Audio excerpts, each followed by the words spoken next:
So I get up to use the restroom. And since I'm not in a private room, I lock the door behind me. And that was not a smart thing to do, because as soon as I locked the door, then I passed out and I hit my face on the sink, and I ended up knocked out on the ground, on the floor in the bathroom. And so luckily I woke up, because if I hadn't woke up, I would have just bled to death there.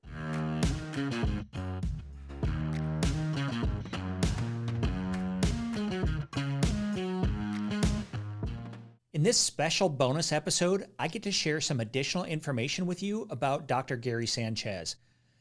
Now, if you haven't listened to that episode yet, it's episode number 2, and in it, Dr. Sanchez shared his background about going from being a top dentist to helping people find their purpose. You can listen to it right after this one. I knew when I was recording that episode that there was something missing, and sure enough, there was.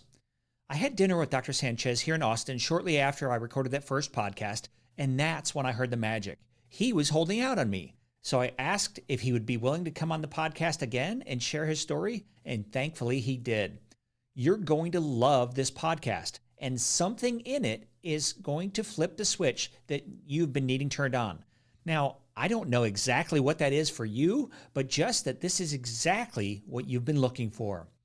Dr. Sanchez also invited me to be a guest on his podcast. So if you've ever wondered what my backstory is and what I'm all about, why I'm recording this, you can find out on that episode. The link will be in the show notes. While you're there, there is a discount code for you to receive up to 50% off his Y.OS surveys.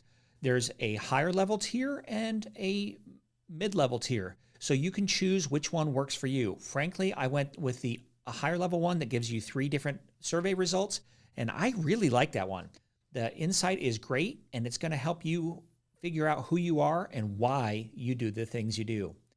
Oh yeah, one more thing. We're a community of entrepreneurs helping other entrepreneurs.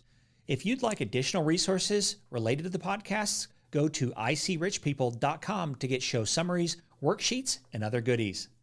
And now to this bonus episode. Well, I'm excited to have Dr. Gary Sanchez back with us today for this bonus round. And the reason that we're having this is because Dr. Sanchez was, I think it was my second guest. I was still very, very new in podcasting, and he was gracious enough to be on the podcast. And I remember asking him about his backstory, and I got to a point where I was like, there's something more to this, but maybe he didn't want to share it. So we went out to dinner shortly after that podcast, and I learned the real situation. And so let's take you to that point that you are super successful. You have a Y.OS. You help people find their why. Do you want to share a little bit about where you are now, and then we'll get to the backstory?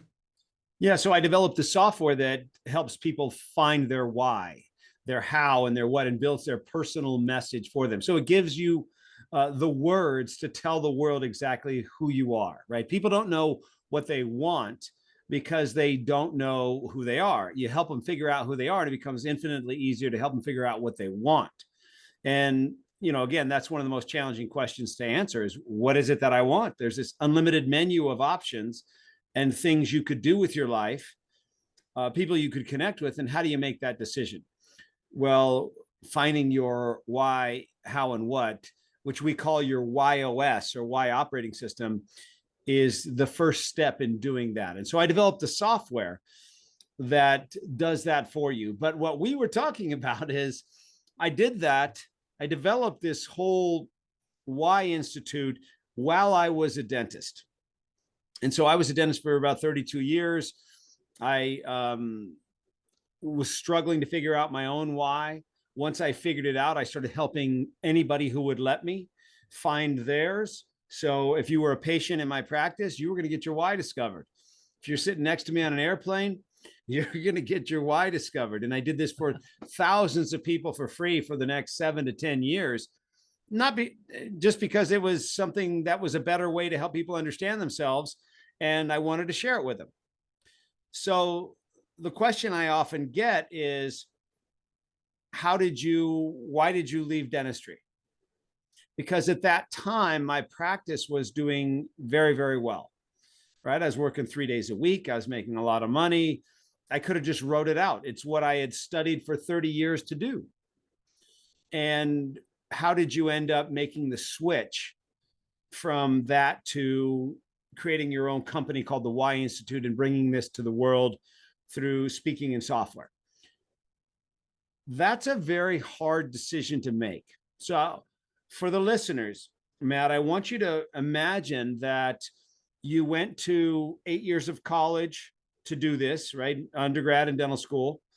And then you got out of dental school and you started taking 250 hours of continuing education every year to be a premier dentist. Most dentists take 20 hours a year. I was doing 250 hours every year.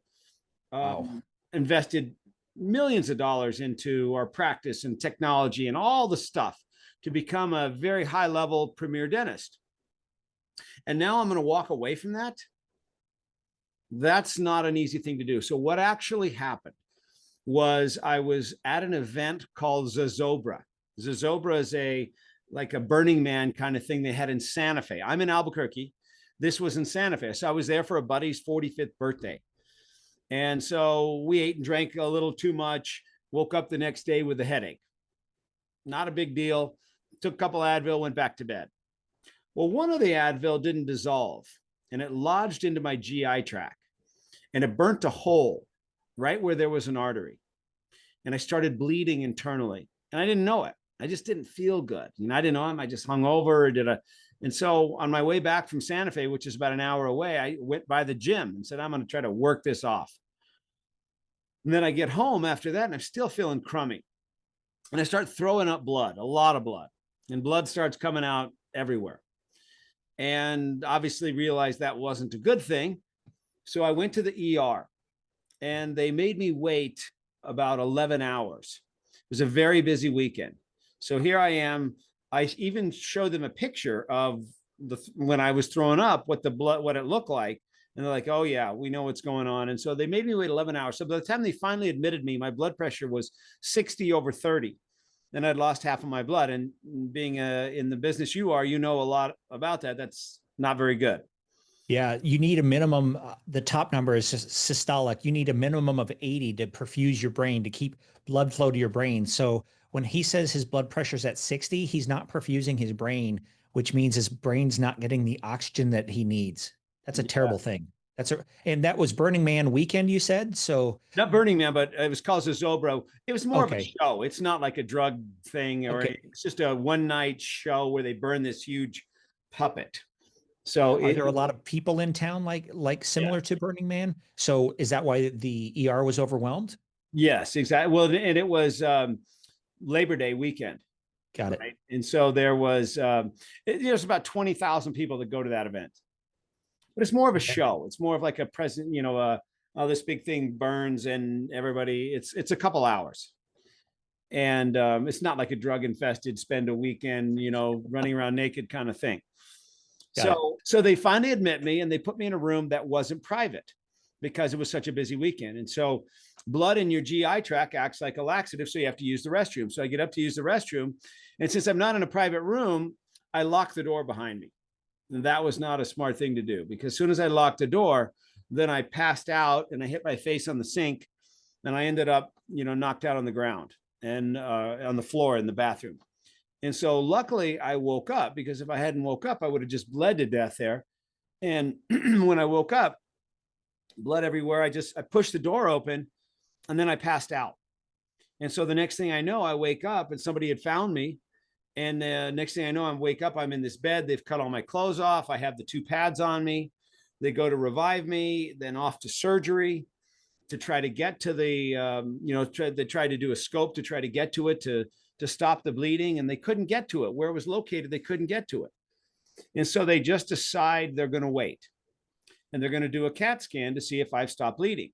So if any of you have ever had a CAT scan, they pump all this dye into your arm. But before they do that, they test it. They test the IV to make sure it's okay. And so they use this IV, this saline syringe, and they just kind of force it into your arm. And then I told the guy, man, that doesn't feel good. I don't know if this is in there right. I think you're fine. You're fine. So they start pumping all the dye into my arm and they blow out my arm. And my arm starts filling up with blood clots. And so then the doctor comes in and sees my arm is, very swollen. And he said, we're going to have to do a ultrasound to see where the blood clots are. And so they do an ultrasound and they find out that the blood clots are growing towards my lungs. And so the doctor walks in and says, look, we got to stop those blood clots, because if they get into your lungs, you're going to die. But if we try to stop the blood clots, we can't get to the bleed. So you're going to die. And I said, well, what are we going to do? And he said, I don't know. I don't know what to do. And right then my phone rings, and it's a buddy of mine who's a cardiologist at that hospital. And he said, hey, Gary, I didn't even know you were in here. He said, I don't like what they're going to do. He said, I'm going to take over. I'm going to monitor everything. I'm going to be there for you. And so I was in the ICU for 9 days. If any of you've ever been in the ICU, you know what that's like. I learned a lot of crazy stuff happened to me, blood and everything bad that could happen to you happened to me. Blood infections, losing my consciousness, hitting my head. I could go on and on and on. All the things that you don't want to have happen to you happened to me. And so eventually I had to go to bed one evening with an IV of heparin, blood thinner, to stop the blood clots and hope that I didn't bleed. And luckily, this is amazing. And I'm going to break this down because as a paramedic, I completely understand what's going on. And I want to make sure that our listeners do too. So if you think about a blood clot, that's like a bunch of inner tubes coming together. It's kind of like a log jam, right? I mean, you know this because if you've ever had a cut, it stops bleeding. So that's one problem.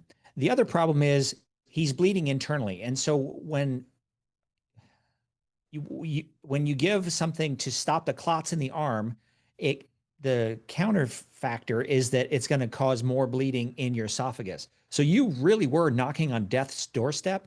It's like the little, devil guy with the sickle, the Grim Reapers standing on both sides of you, trying to see who's going to collect first. Is going to be the blood clot or the bleed? Yes. That's exactly how it felt. And in my own mind, I kept thinking, I'm going to die from a frickin' Advil. Are you kidding me? That's how I'm going to go out. I wasn't having any pain. I didn't feel anything. It's not like I'm sitting there in excruciating pain, wanting to get out of the pain. They're just telling me we can't do anything for you and you're going to die.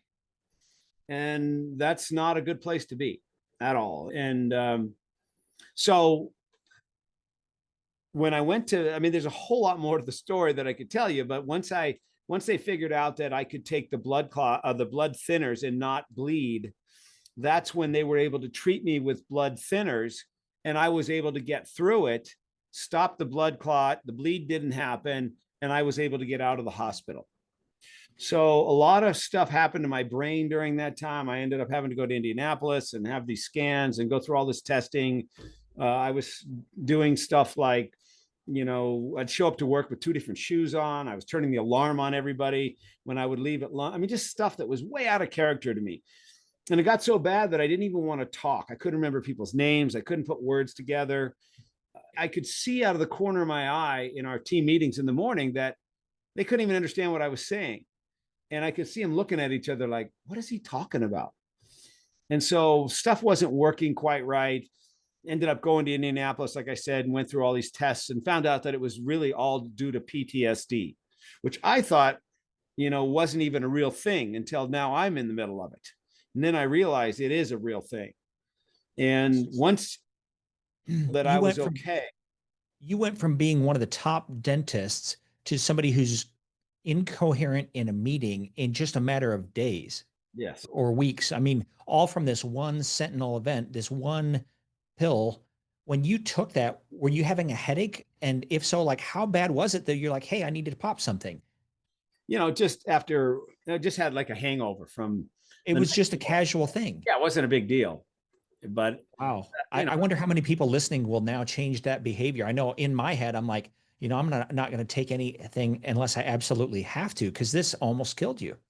Yeah. And I rarely take anything. It's not like I pop, Tylenol and Advil all the time. Rarely do I take anything. I don't even drink very much. Right. And the doctor, the cardiologist, called me when I got out of the hospital. And he goes, hey, Gary, I couldn't tell you this when you were in there, but most people don't make it. And just because you were in really good shape, did you make it? He said, most people don't survive this. And then I found out afterwards how many other people have been through something just like this, but you don't even ever hear about it From the same cause. from the same cause.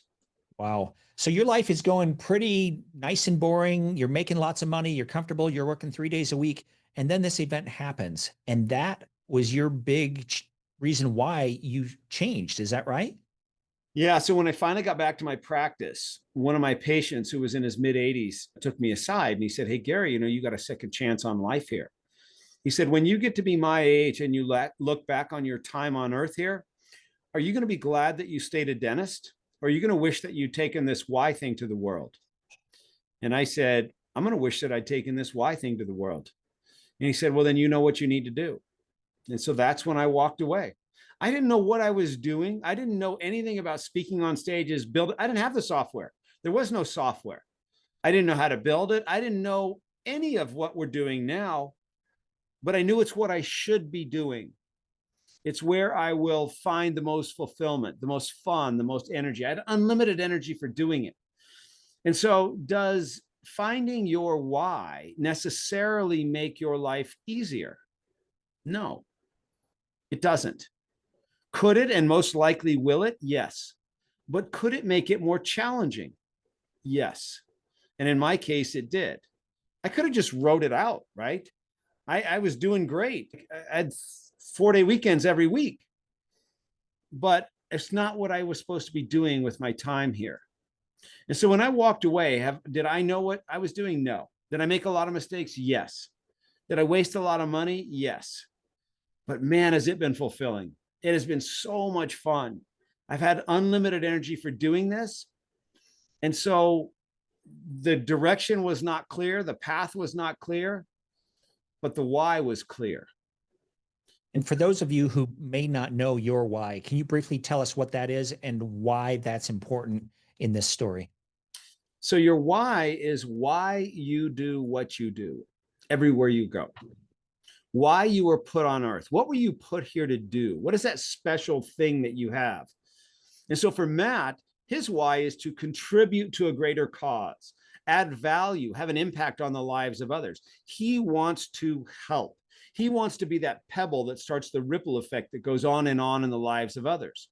So put Matt in a place where he gets to do that. And would you like to do that, Matt?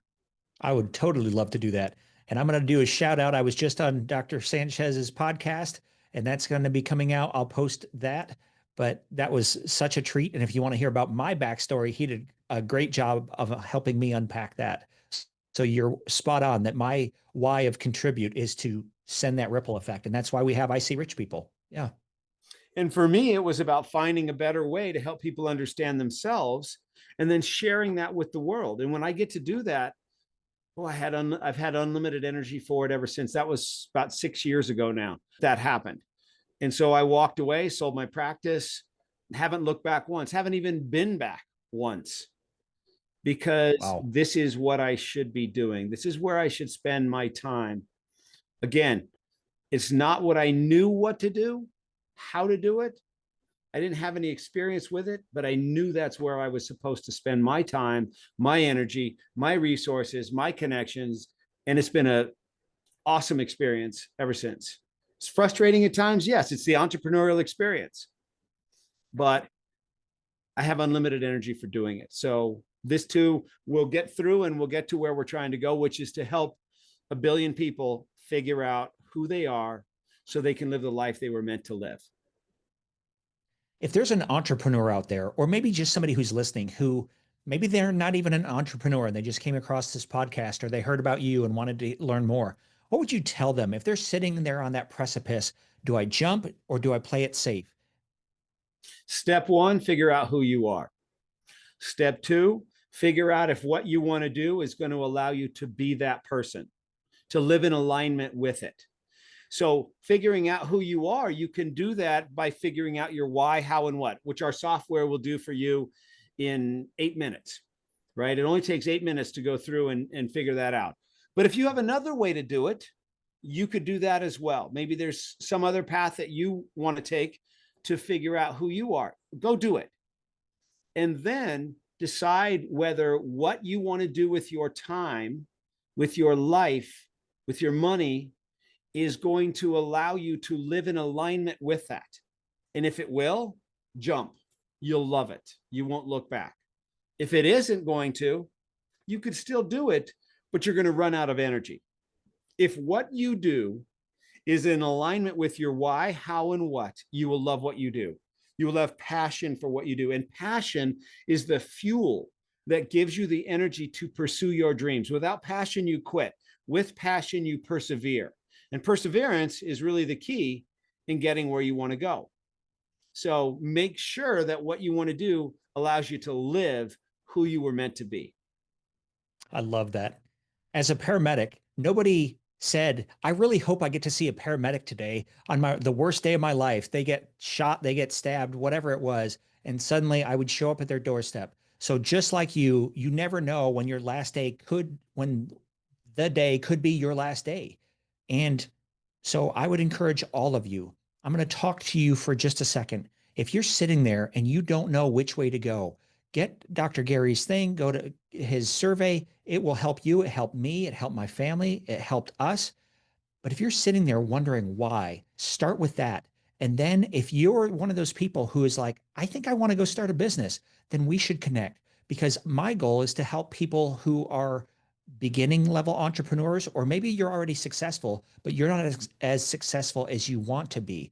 But we can help you get to the next level. And someday you will be grateful that you took that first step towards stepping into your greatness. That's not just within me. It's not just within Dr. Sanchez, but it's in all of us. And I believe that we are all here to take our time, talent, and treasure and help serve more people. And Dr. Sanchez, you've certainly done that. You have a great tool, great product. And I think this offer is still good. Do you have a discount code that our listeners could use? Yeah, use the code podcast50 and you'll get it for half off. It's only $97 to begin with. So for $50 and 8 minutes, you can take that first step to figure out, who am I? And once you've gone from uncertainty, which is where you probably are right now, you're just uncertain. Once you go from uncertainty to clarity, that's when you can make a decision. Right now, it seems impossible. But once you know who you are, then the other choices, decisions become so much easier. How do I find my passion? How do I find my purpose? How do I find my direction? How do I talk about myself? How do I know if this is the right fit? How do I build my messaging, my marketing, my branding? All those how do I become so much easier when you first know who you are. If you don't know who you are, those questions seem impossible. When you know who you are, those questions become very easy to answer. So it's the first step in you figuring out you. It's like the center point that everything rotates around. And there's no mystery in this until you figure it out. Because I was doing this my whole life, but it just I wasn't able to connect the dot to the one dot until I took this and figured out my whys contribute, and it's no longer a mystery. And so I'm embracing this, and I see it show up everywhere in my life. Yeah. So after the bonus podcast, we might have a bonus now, because as we were wrapping up, Dr. Sanchez said, there's more to this story. And I said, no, should we turn the recording back on? And he said, I think it could be helpful to your listeners. So hit it. Well, it's really, I don't know if you can remember back to, I think it was Verizon that used to have the commercial on TV that was, can you hear me now? Right. It was the guy that's walking around with a phone. Can you hear me now? Right. No. Can you hear me now? And so that's really what it felt like to me, that I was not on the right path in a few different ways. But before all this happened, sports and racket sports, golf, racquetball, squash, tennis, pickleball, those are all kind of my things. And I had strangely tore my rotator cuff in my right arm. And so for like 2 years, I couldn't use my right arm. And it was kind of like this little knocking at me saying, hey, Gary, can you hear me now? I don't think you're on the right path, man. Can you hear me now? And I'm like, no, I got this. I got this figured out. And so then, it was kind of the bleeding thing. and I started bleeding and I started throwing up blood. Can you hear me now? No, I got this. I got it. I can take care of it. I'm going to the hospital. And then, in the hospital, when I get knocked, pass out in the bathroom and I wake up again, it's like, can you hear me now? I say, no, I got this. I still got this. And every step along the way, I kept in my own mind saying, well, I got this. I can handle this. And another kind of crazy thing that happened to me right before, my entire life, I'd always weighed the same. Didn't matter. I eat 3 pizzas or nothing at all. I always weighed the same, 165 pounds. But right before this, I put on 17 pounds. Didn't make any sense. I don't know where I put on 17 pounds. Never in my life had that happened. And I didn't understand why that happened. But while I was in the hospital, then I went through the getting knocked out, hitting myself on my face on the sink, going through the, recover, having them revive me. Can you hear me now? No, I got this. All the way to where the doctor walks in and says, if we don't stop the blood clots, you're going to die. If we try to stop the blood clots, you're going to die.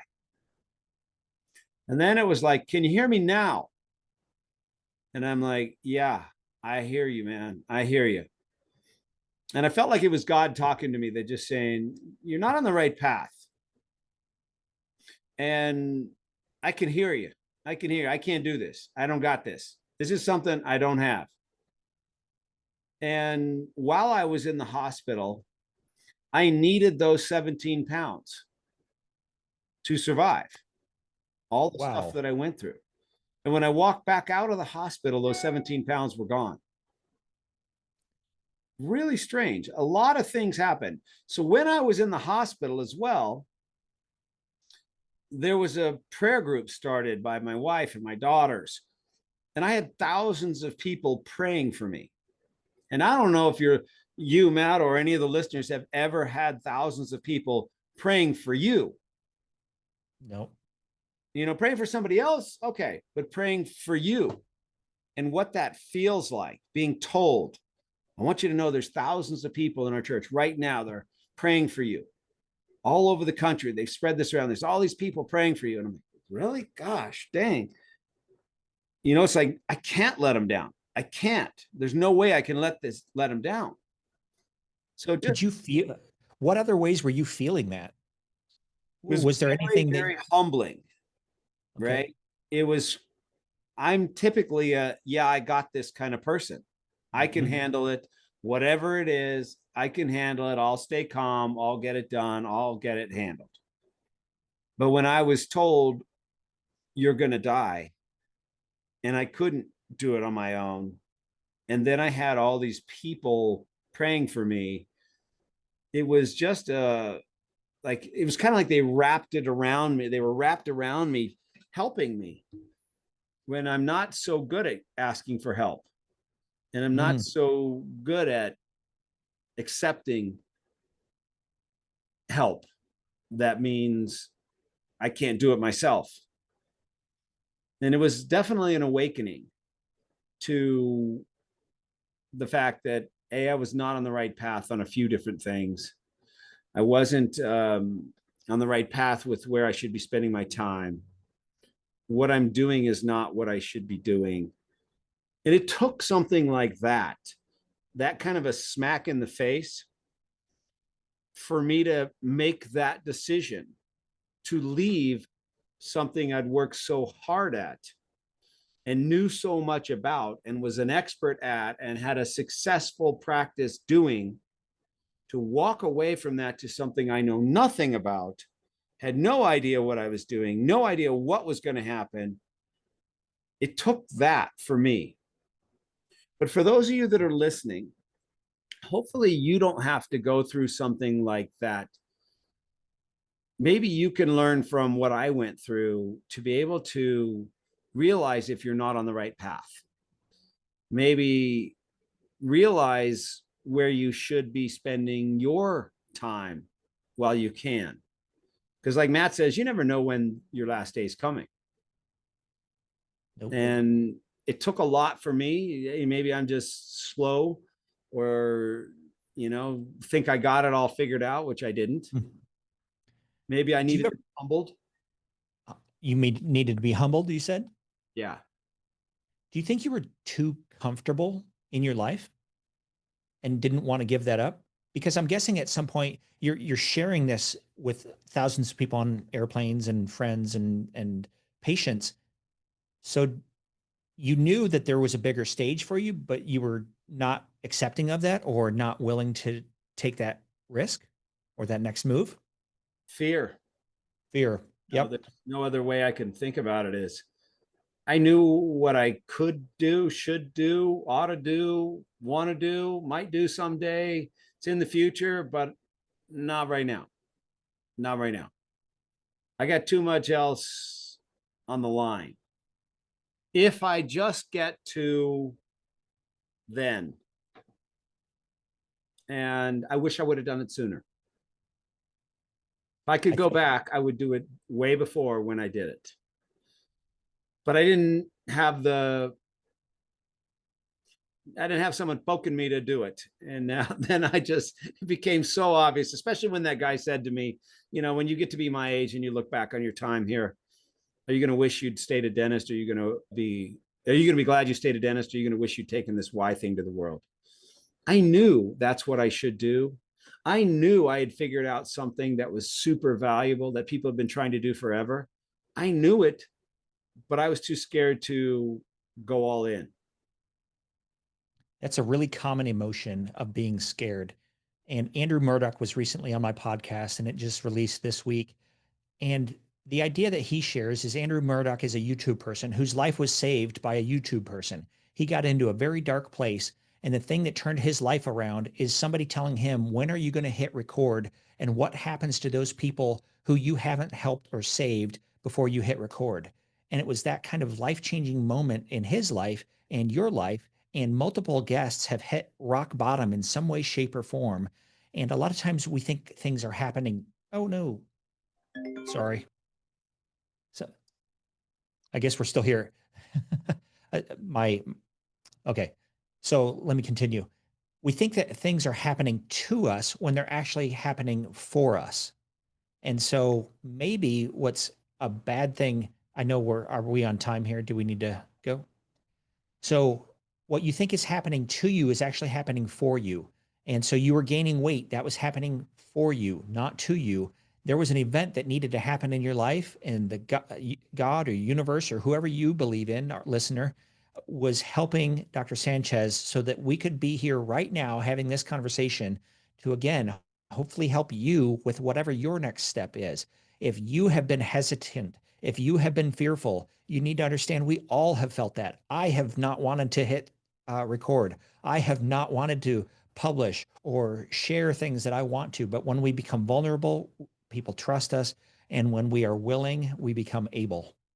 But a lot of times, you just need to take that first scary step and get through it as fast as possible. Well, this bonus material was excellent. Is there anything else that you want to add? I know there's a lot to this story. I have a few more minutes if there's anything else. I guess I just would like to talk to the listener and just encourage you to figure out who you are, figure out once you know that, it'll become very obvious to you what you want to do. And I want to encourage you to just go for it because it's not going to be easy no matter what you do. Well, it's not going to be easy staying where you are now, but you'll have so much more fun, fulfillment, enjoyment. You'll be doing, when you see that person that's doing what they're supposed to be doing, that can be you, but it is scary. And don't put yourself through what I went through to be able to make that choice. Hopefully you can see all of us have gone through that. Everybody has the fear, and you can do it just like we can do it. And I encourage you to live that life that you were meant to do. There's a great saying, and it's something like, imagine the day that you meet the person that you could have been. That would be probably the worst day of your life if you knew you could be great. You could do all these things. You could help millions of people, but you didn't. You sat on your hands. You were afraid. You didn't take the action you knew you should, and you would figure out how to do it, but you just needed to take that first step. Be the great person that you're meant to be. That's why we're here. It's not the people who are the most depressed are only here for themselves. The people who are at the lowest income levels are generally only there for themselves. I'm not saying that you can't help people at a low income level. I'm saying if you want to climb to the next level of income in your life, you need to figure out how to help more people or help more people at a greater level so they can help themselves. So figure that stuff out, and you don't have to do it alone. Success leaves clues. The people you hang around with will impact you. You had a cardiologist friend, a cardiovascular surgeon who helped save your life. So it's all connected. So any last words? You can close this out. The unexpected that came from it was you don't know who's going to step up and help you. You don't know who's going to step up and guide you. You don't know yet who's going to be there for you that you never expected to help you get where you want to go. Once you set your vision that scares the heck out of you and you start talking about it, there's going to be those people that say, hey, I want to help you get there. That's going to blow your mind that you didn't even know was possible. And so it's all there waiting for you. It's just making that decision that it's going to happen for you now. That's the hard part. Once you do, it'll all start to come together. So I encourage you to make the decision, figure out who you are, make the decision to live in alignment with who that is, and you're going to love your life. Absolutely. This is great advice, Dr. Sanchez. I think you and we could probably do another hour on just this one thing and help even more people. So maybe we should get together and do a class or a seminar or something like that. If enough people are interested, I'd be happy to teach as well what both of you and I have learned through my career as a paramedic and a business owner, and likewise as a dentist, somebody who had gone through a pivotal moment like yours, and then figuring out how to help more people. Thank you again for the bonus material. So this has been really great. What's the website that they should go to, or where can they learn more about you? Yeah, just go to whyinstitute.com, whyinstitute.com, and you'll see it right there. You just discover your YOS. You could do the why or the YOS. Why just finds your why. The YOS finds your why, how, and what. That's the one I do, especially with the code that I just gave you for podcast 50. And for $50 in 8 minutes, you're going to know very clearly how to tell the world exactly who you are.